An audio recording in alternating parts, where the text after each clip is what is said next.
उवाच धर्मक्षेत्रे कुरुक्षेत्रे समवेतायुयुत्सवः मामकाः पाण्डवाश्चैव किमकुर्वत सञ्जय। सञ्जय उवाच दृष्ट्वा तु पाण्डवानीकं व्यूढं दुर्योधनस्तदा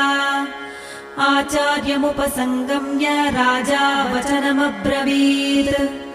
पश्यैतां पाण्डुपुत्राणामाचार्यमहतीं च मूं व्यूढां द्रुपदपुत्रेण तव शिष्येण धीमता अत्र शूरा महेश्वासा भीमार्जुनसमायुधि युयुधानो विराटश्च द्रुपदश्च महारथः धृष्टकेतुश्चेकितानः काशीराजश्च वीर्यवान् पुरुजित्कुन्तिभोजश्च शैब्यश्च नरपुङ्